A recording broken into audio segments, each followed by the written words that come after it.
Nadie puede apartarse de la verdad sin dañarse a sí mismo. Soy López Félix de Vega y Carpio, uno de los más ilustres poetas y autores teatrales del siglo de oro español. La Dama Boba, El perro de Hortelano, Fuente Ovejuna y Perivalles y El comendador de Ocaña son algunas de mis comedias más famosas y a la vez las más representadas en el teatro desde hace siglos.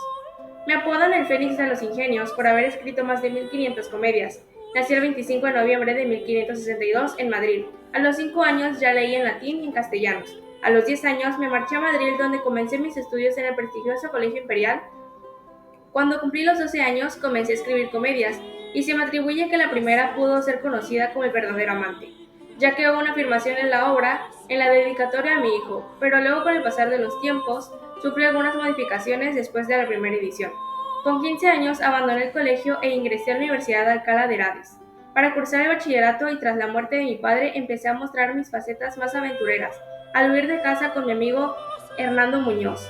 Mi afán por aprender me llevó a estudiar matemáticas y astrología con el cosmógrafo de la corte de Felipe II, Juan Bautista Labaña, y artes liberales con Juan de Córdoba. De hecho, nunca abandoné mi enorme sed de conocimientos y hasta el día de mi muerte seguí leyendo e interesado por los distintos campos del saber. Pero era inevitable no ocuparse de las mujeres, y entonces comenzaron mis relaciones amorosas. El primer amor que tuve es María de Aragón, la marfisa de mis versos.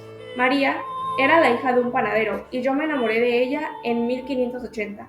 Al año siguiente tuvimos una niña a la que le pusimos por nombre Manuela, pero mi pequeña murió antes de haber cumplido los 5 años de edad. Mi segundo gran amor fue Elena Osorio, la Filis y la Dorotea de mis textos, separada por aquel entonces de su marido, el actor Cristóbal Calderón.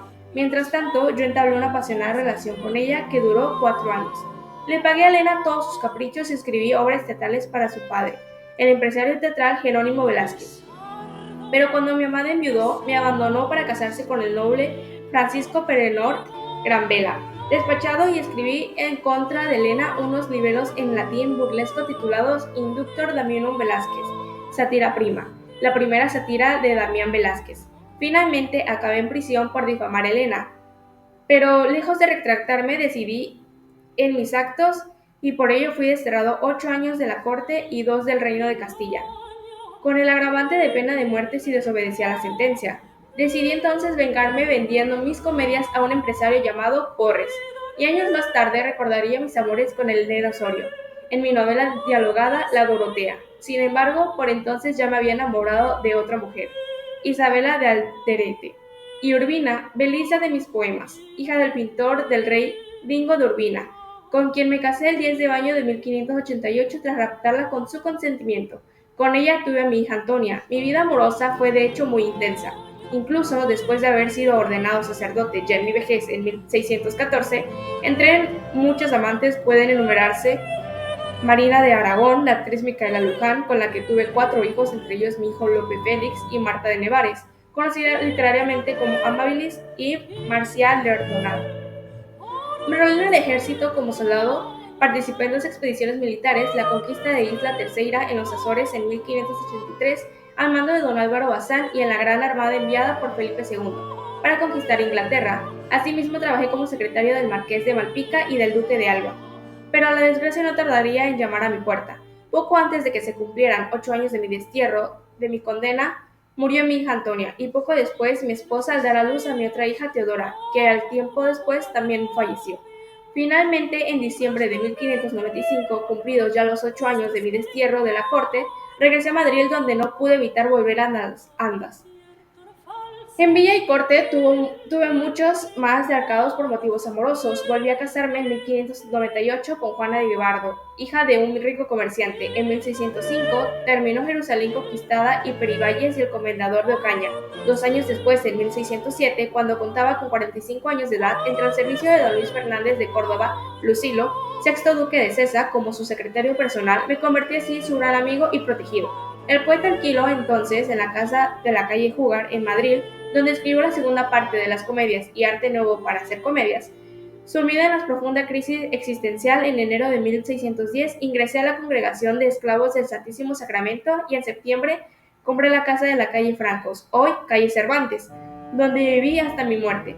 Durante esos años tuve que hacer frente a diversos fallecimientos de mi familia, como fue el fallecimiento de mi hijo Carlos. Tal vez por ello me refugié en un enorme boraquín creadora y servir a la comedia El perro hortelano.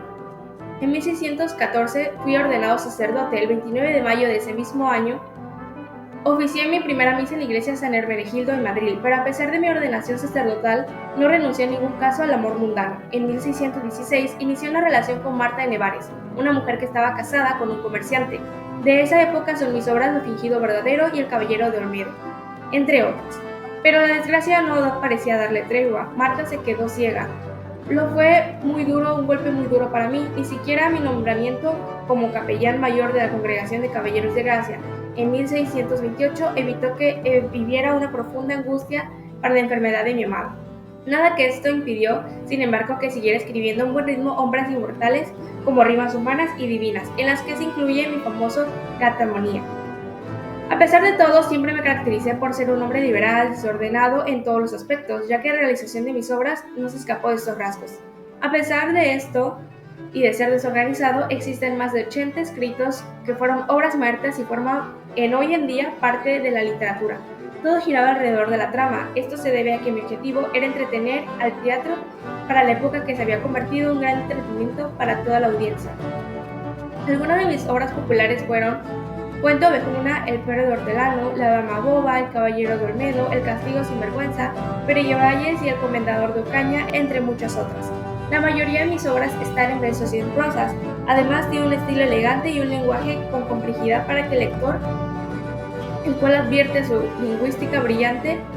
Finalmente, mi vida se pagaría el 27 de agosto de 1635, tras hacer testamento y nombrar heredera de todos mis bienes a mi hija Feliciana, y despedirme de mis amigos. Fallecí a las 5:15 de la tarde en mi casa. Mi cuerpo fue enterrado en gran pompa y ceremonia en la iglesia San Sebastián en Madrid, en unas exequias que duraron 9 días, y me despido con una de mis frases: la vida es corta, viviendo todo falta y muriendo todo sobra.